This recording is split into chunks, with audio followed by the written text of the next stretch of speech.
Hello friends, आज हम लोग फिर से एक नए टॉपिक के साथ आपके सामने आए हैं और वो नया टॉपिक है, बट ऑब्वियस है कि जब हम लोग जीएसटी में आएंगे ही तो हमें अपने क्लाइंट्स को या हमें अपने बिजनेस को मैनेज करना पड़ेगा अकॉर्डिंग टू जीएसटी। जी सर, उसमें जो सबसे पहला काम आप करेंगे वो होगा आपको अपने बिजनेस के इनवॉइसेस यानी बिल बुक को चेंज करना। यानी अब हमें after enforcement of GST we have to follow the provisions and rules of GST and according to that we have to prepare our bill book means invoices. आगे से हम उनको टैक्स इनवॉइस का नाम देंगे। आगे से हम उनको टैक्स इनवॉइस का नाम बिल्कुल क्लियर है, टैक्स इनवॉइस। पहले भी बोला जाता था tax invoice, still it is to be called as tax invoice. लेकिन हाँ, फर्क आया है। अब हर जगह टैक्स इनवॉइस नहीं बोलेंगे। If I am unregistered person, I am not a registered person और I am not a taxable person. If I am not a taxable person and I am supplying goods and I am supplying services to other person, then at that time the other one person means the recipient of goods or the recipient of service will call for invoice. At that time I will not issue invoice.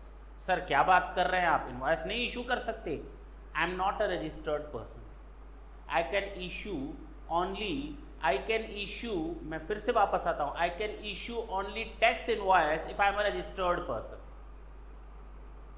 If I am not a registered person or I am falling under the category of section 8 means composition scheme का मैं person हूं और अगर मैंने composition scheme follow की है या मैं नॉन टैक्सेबल पर्सन हूं, तो इस केस में हमें बिल ऑफ सप्लाई इशू करना पड़ेगा। नाम बदल गया, यानी non taxable person and the person who follow section 8 of GST act, they have to issue bill of supply and not tax invoice और इनवॉइस। फर्क, जब हम इनवॉइसेस की बात करेंगे तो दो चीजें और याद रखेंगे, debit note and credit note. और जब हम इनवॉइस टॉपिक की बात करेंगे या डेबिट एंड क्रेडिट नोट्स की बात करेंगे तो दो चीजें देखेंगे, एक तो provisions as per GST act और दूसरा रूल्स। इसे हम कहेंगे जीएसटी इनवॉइस रूल्स 2016। जो आज हमें टॉपिक की स्टडी करनी है वो है सेक्शन 23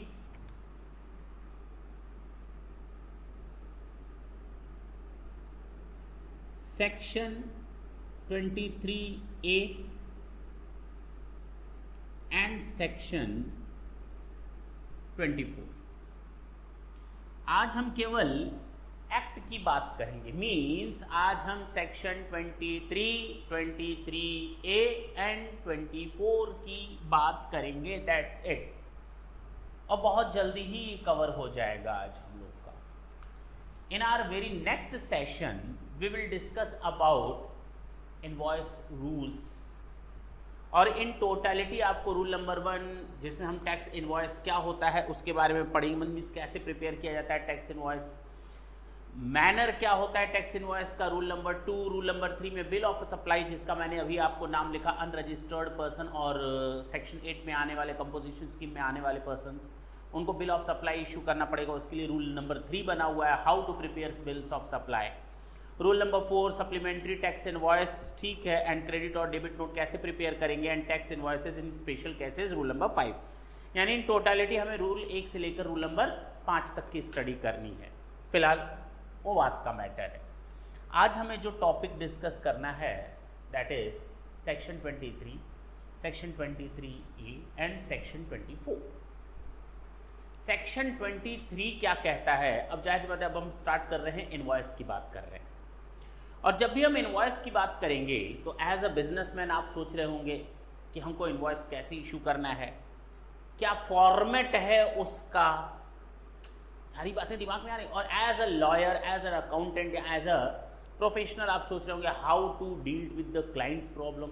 उनको हम देखते हैं, सबसे पहले हम उनको सजेशन देंगे कि सबसे पहले आप अपने इनवॉइसेस को चेंज करें, बिल बुक के जो फॉर्मेट्स हैं उनको चेंज करें। और उसके लिए आपके सामने सेक्शन है, सबसे पहला सेक्शन 23 इनवॉइस। अच्छा, ये टैक्स इनवॉइस क्या होता है? और पहली लाइन में ही दे रखा है a registered taxable person supplying. अब जाहिर सी बात है कि हम किसकी बात करने जा रहे हैं? इनवॉइस की बात करने जा रहे हैं। और सबसे पहले इनवॉइस की बात किस में करेंगे? सर, इनवॉइस की बात हम करने जाएंगे टैक्सेबल पर्सन के बारे में। अब आपके सामने है टैक्सेबल पर्सन। ये टैक्सेबल पर्सन सप्लाई करता है या तो गुड्स की या तो सर्विसेज की। हाँ, दो ही चीजें हो सकती हैं, तीसरा तो होगा भी नहीं। बिल्कुल सही बात है सर। अब गुड्स की सप्लाई करता है eight the time of supply,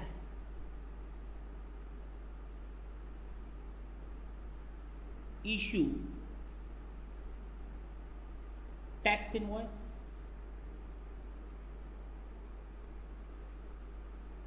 services के केस में याद होगा आपको, पहले भी मैंने आपके सामने डिस्कशन किया है और आपको सर्विस टैक्स के प्रोविजंस को भी बताया था।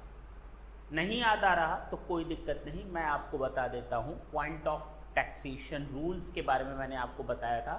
तो point of time of supply मैंने आपके साथ पहले भी डिस्कशन कर रखा है। टाइम ऑफ सप्लाई मैंने आपके बात की हुई है, तो आप अगर दिमाग से उतर गया है तो टाइम ऑफ सप्लाई टॉपिक पर जाइए, आपको याद आ जाएगा। मैंने यहाँ पर फिर मैं उस चीज़ को रिपीट कर देता हूँ। If I am supplying services then it doesn't mean at all that at the time of supplying services as an I am, भाई ये सामान थोड़ी, it is not a delivery of the goods, I am just giving you a service and service cannot be bounded with a fixed time, means 1 day, 1 point of time, 1 second, 1 hour, doesn't mean at all।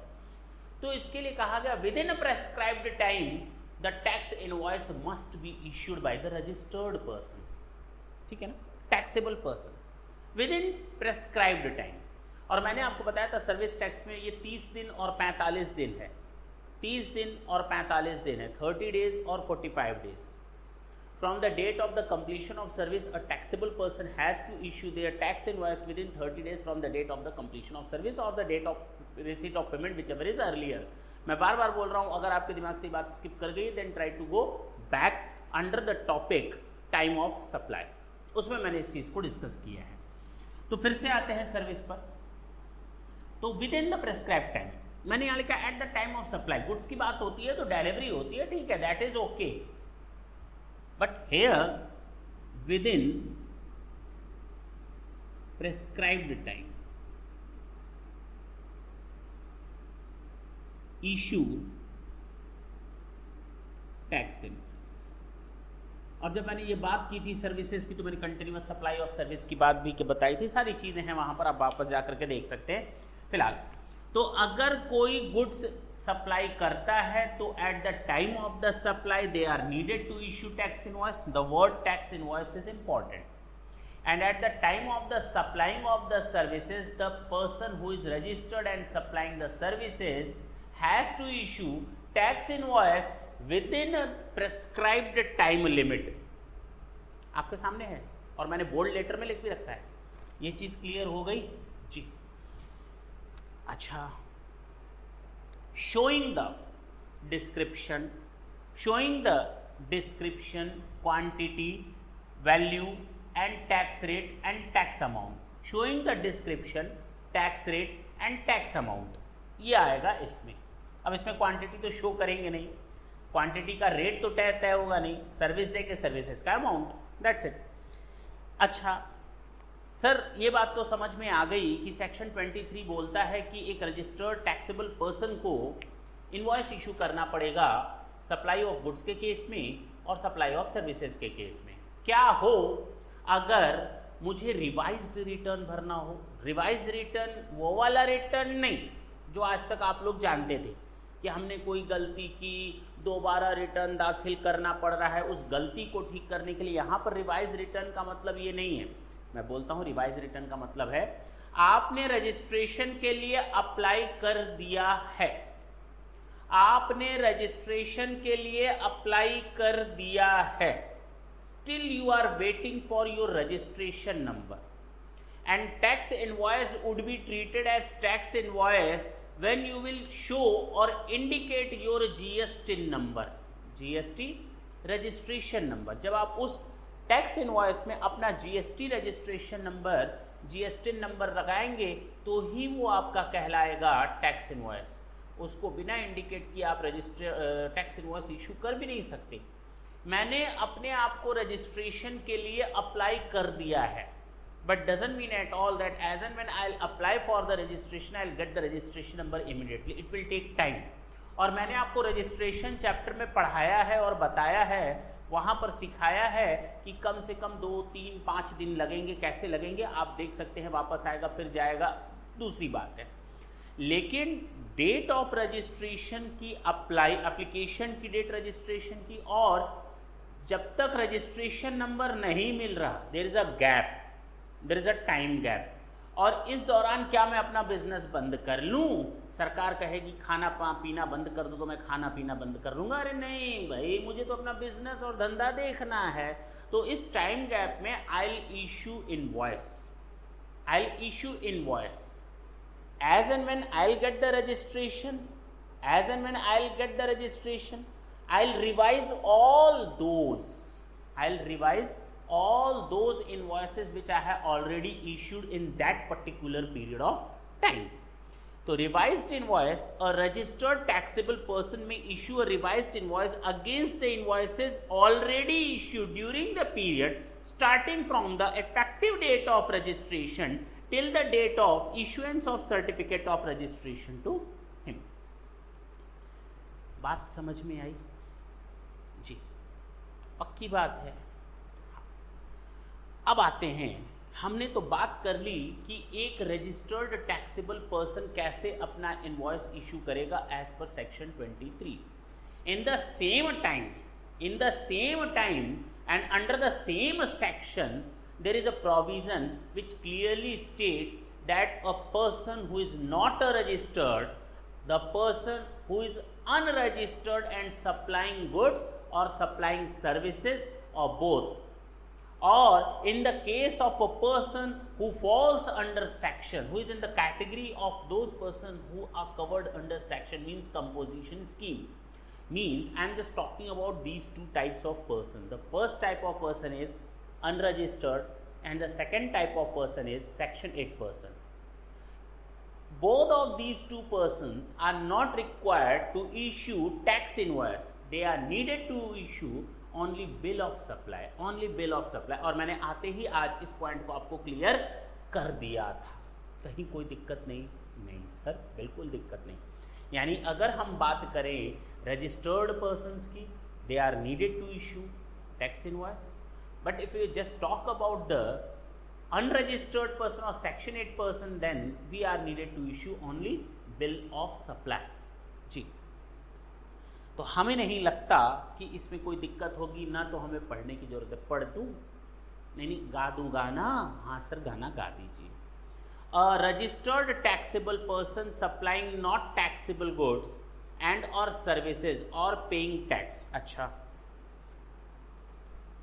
अब जब non registered person की बात की, अब यही taxable person दो तरह की चीजें इशू कर सकता है।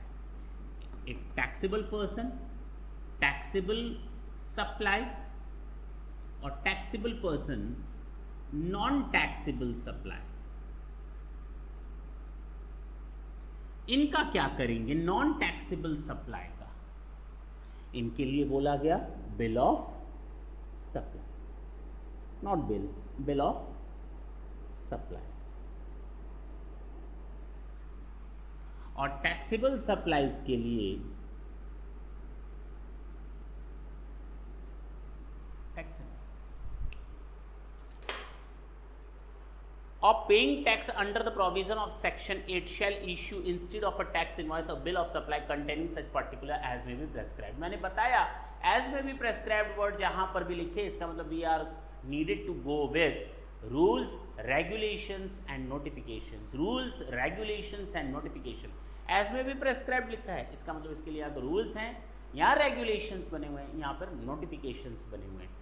तो यहाँ पर हमें मालूम है कि नेक्स्ट क्लास में हमको कुछ रूल्स तय करने हैं, rule number 1 to rule number 5। ये मैंने अभी आते ही आपको समराइज किया था। GST invoice rules 2016। जी, section 23 is over. 23A, amount of tax to be indicated in tax invoice and other document. कोई भी डॉक्यूमेंट जो आप इशू करेंगे अगेंस्ट सप्लाई, आपको हर एक उस डॉक्यूमेंट में इंडिकेट करना पड़ेगा टैक्स का अमाउंट सेपरेटली। सर आप नहीं भी बताते तो भी हम मान लेते। तो 23A, where any supply is made for a consideration every person who is liable to pay tax, who is liable to pay tax for such supply shall prominently indicate in all document. Shall prominently यानी ये प्रमुखता से देखना है, इसको under estimate करने की जरूरत नको। Shall prominently indicate in all documents relating to assessment, tax invoice and other like documents the amount of tax which will form part of the price at which the supply is made. तो आप जो भी tax charge करेंगे you are needed to indicate it separately in that invoice, that's it, not more than that particular that section 23A tells us. Section 24, अब हमने invoice तो issue कर लिया, इनवॉइस के कंटेंट क्या रहेंगे, इनवॉइस के कंटेंट क्या रहेंगे वो हम लोग उसमें देखेंगे। बिल ऑफ सप्लाई के कंटेंट क्या करेंगे देख के रखेंगे वो हम रूल्स में देखेंगे। डेबिट नोट और क्रेडिट नोट के कंटेंट क्या रखेंगे वो हम लोग रूल्स में देखेंगे। अभी उसके लिए टेंशन लेने की जरूरत नहीं। वाजब वापस section 24 debit note as well as credit note दो चीजों के बारे में बताता है। डेबिट नोट हम कब रिलीज करते हैं और क्रेडिट नोट हम कब रिलीज करते हैं। अगर आपको हमेशा डाउट रहता है डेबिट नोट और क्रेडिट नोट को इश्यू करने पर, तो आज हम पहले तो वो डाउट आपका खत्म कर दें। व्हाट इज डेबिट नोट और what is credit note. Debit note का मतलब होता है सामने वाले को, अगर मैं आपको डेबिट नोट देता हूं तो इसका मतलब मैंने आपको डेबिट कर दिया, मैंने आपको डेबिट किया, यानी डेबिट में प्लस हो गया आप। और अगर मैं आपको क्रेडिट नोट देता हूं तो मैंने आपका